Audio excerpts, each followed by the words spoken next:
So I woke up this morning and I checked good old Gumtree, and there is a pretty good deal on a whole system. This is an i7-3770 with a 280X, and it's got a pretty decent power supply, as well as 16 gigabytes of RAM, decent board, decent case. So if this checks out, it's going to be a really good deal. Now they're asking 350 Aussie dollars, and then I came in 50 under and they accepted. So in US dollar terms, that would be a little bit over 200. So if this checks out, it's going to be a really good deal for the money in my opinion. But there's also something else I'm really curious about, and that is how an i7-3770 would perform with something like an RTX 2060. And we're going to be comparing that, the difference in FPS versus say a 9900K, to see how much value you're actually getting out of getting a deal on something like this. But with that aside, let's go pick this thing up first, see what we're getting on the deal, and then chuck in the RTX 2060 when we get back.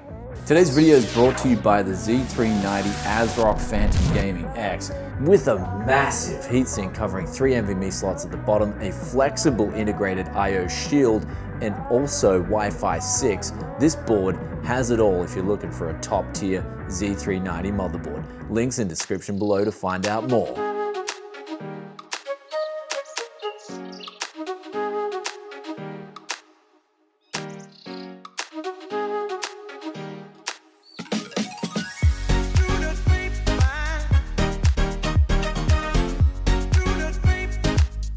So it's now the next day, and I took last night off just to relax a little bit, but this is just way more than I bargained for.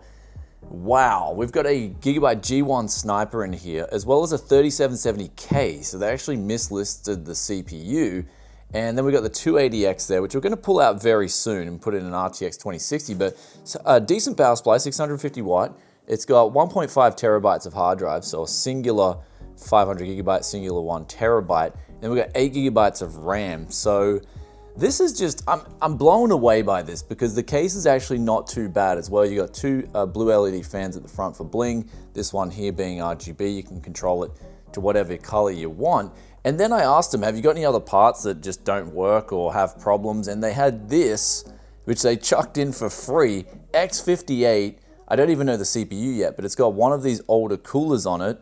So that'll be interesting to see, but they just reckon it turns on and then it turns off. So my suspicion being the North Bridge heatsink needs to get the thermal paste changed. If that's possible and we have a completely free working X58 board, I'm gonna be ecstatic.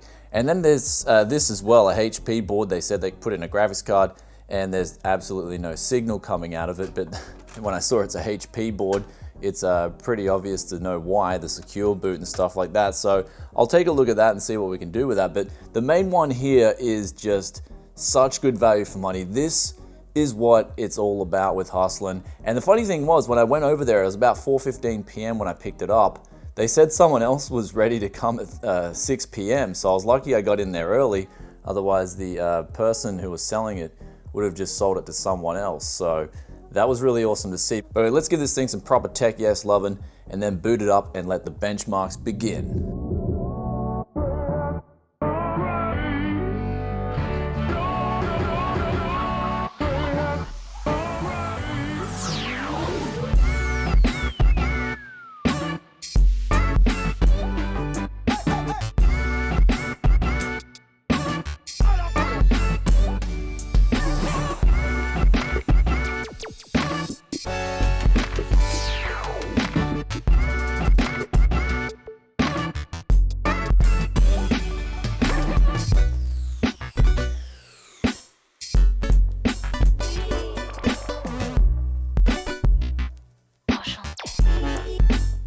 So we just finished benchmarking the 3770K on the G1Sniper with a few different scenarios here. In the first scenario, we had it at stock speeds, which on these speeds it turboed up to 3.9 gigahertz on all those 4 cores and 8 threads.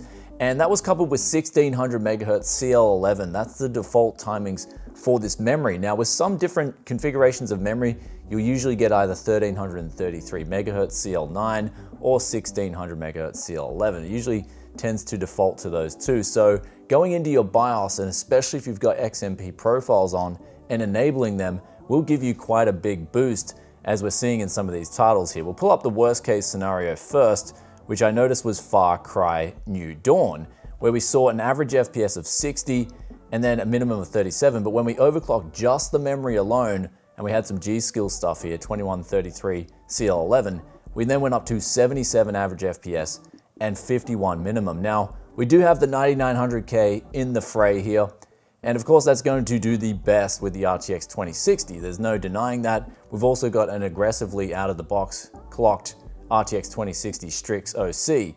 So the 9900K at 5 GHz with 3200 MHz CL14 memory is definitely going to bring out those differences if they exist. So the worst case scenario we had was 60 versus 119. So we're basically getting double the FPS if we do overclocking on the latest and greatest, and we don't do any overclocking on the old school stuff. But keep in mind, I did throw the third result in there, and that's the 3770K at 4.4 GHz, quick and easy OC, especially on this cooler, since it's an entry-level cooler.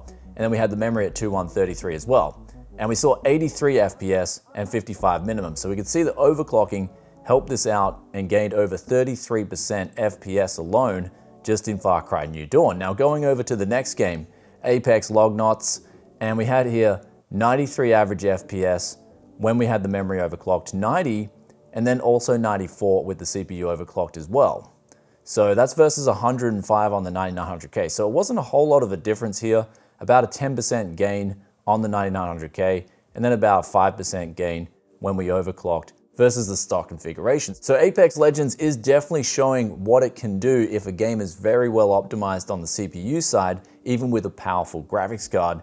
And the 1% and 0.1% lows, especially the 0.1% lows, were showing that there's virtually no difference between these 4 different configurations, and the 1% lows were lagging a little bit behind that of the 9900K, but that's because it got a higher boost on the average FPS in general. But move over to the next title here, Shadows of the Tomb Raider. We had a worse score of 48 and 26, and basically again with that 9900K getting almost double the FPS when that's the latest and greatest overclocked, but we still did see a massive boost on the 3770K overclocked with the memory, nearly 50%.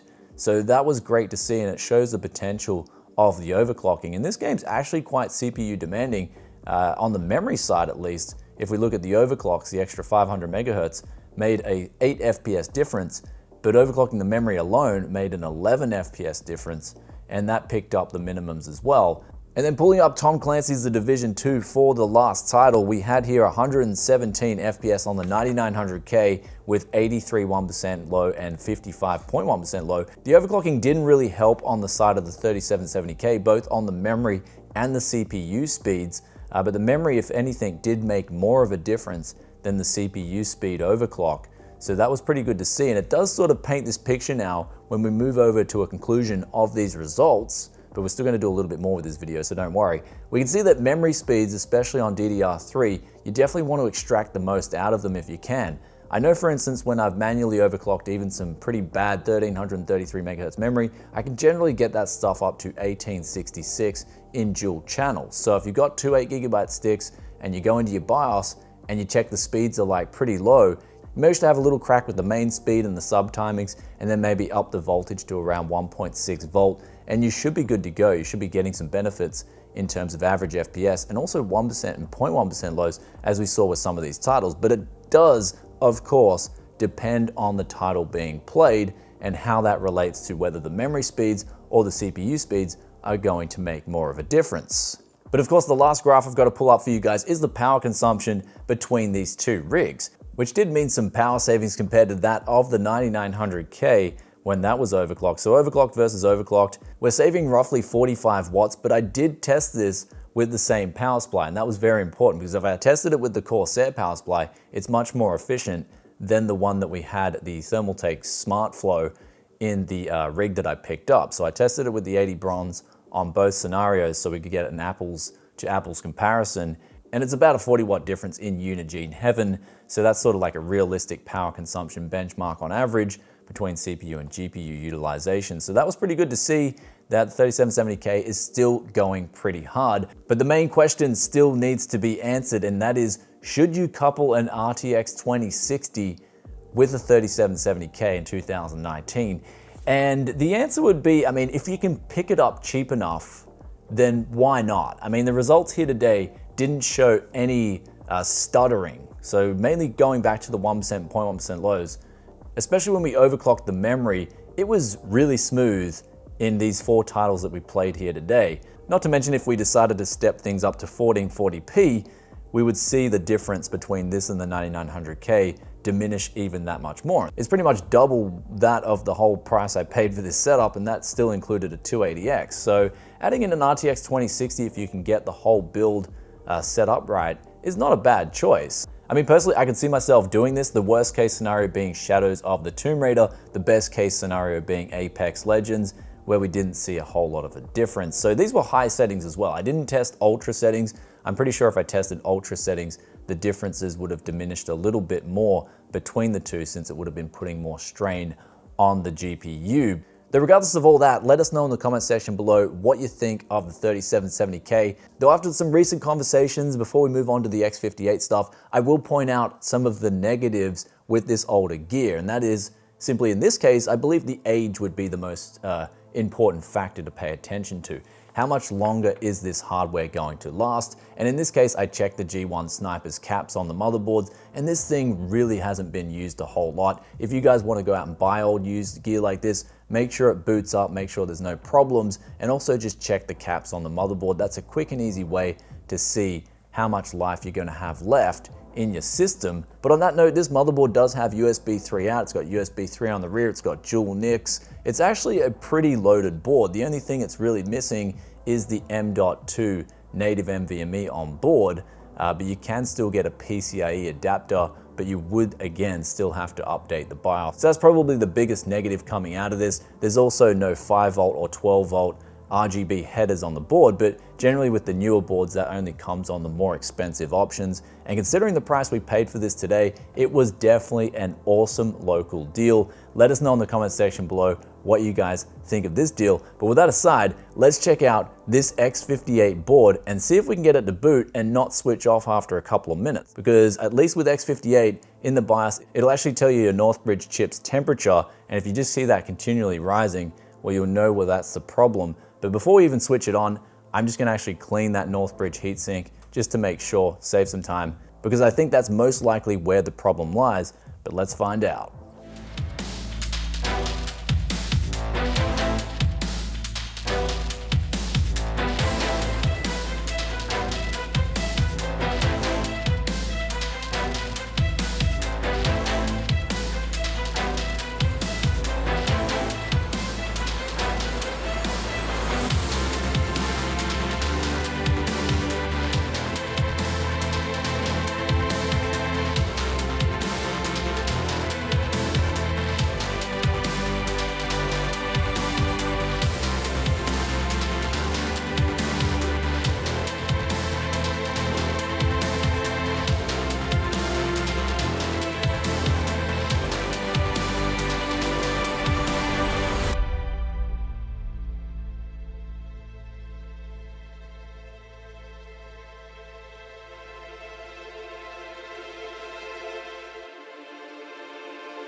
And that right there in the background is what Tech Yes City is all about. We gave it a bit of hardcore Tech Yes loving, took all the heat sinks off, and at that stage I replaced the thermal paste on the Northbridge, but I decided to also give the VRM as well as the rear of the motherboard just a full brush down, because I noticed some gunk right around those MOSFETs, and you don't want any stuff sort of sitting around there because it can cause problems. And then after that, I put everything back together and actually decided to put in a low-powered Xeon just so nothing gets stressed and I can diagnose one thing at a time. And that's exactly what's going on in the background now. It's been running for over 10 minutes. Northbridge heatsink temperature, the motherboard temperature, is staying under 30 degrees, which is really good, but it is a 22 degree ambient environment. But what this means is we've got a working X58 motherboard, and the CPU I pulled out was a 980X, and we got that for free So this was just an absolute score, this $300 PC with the bonuses. Now that HP motherboard, I'm not even gonna bother testing that out because I know exactly what's wrong with it. Just got the secure boot and the non-CSMs. And you can couple them with a GTX 580 and you can generally sell off a really budget, sort of like Fortnite, 720, 1080p low settings gaming PC. And they actually don't do too bad. I mean, on the market, you can recoup some costs of this $300 that I spent on this PC right here, the 3770K. Plus, we've got a 280X as well in the kitty. So let us know, guys, in the comments section below what you think of today's hustle. I'm just blown away. I mean, the performance with the 3770K, it's still pretty decent with 2019. I'd say the sweet spot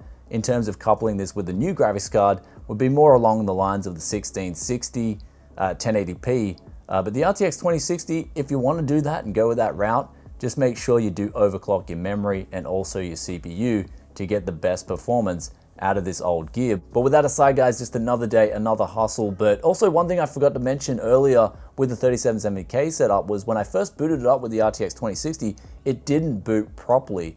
And so I had to update the BIOS from the F4 version to the F7. Then after that, everything ran absolutely fine.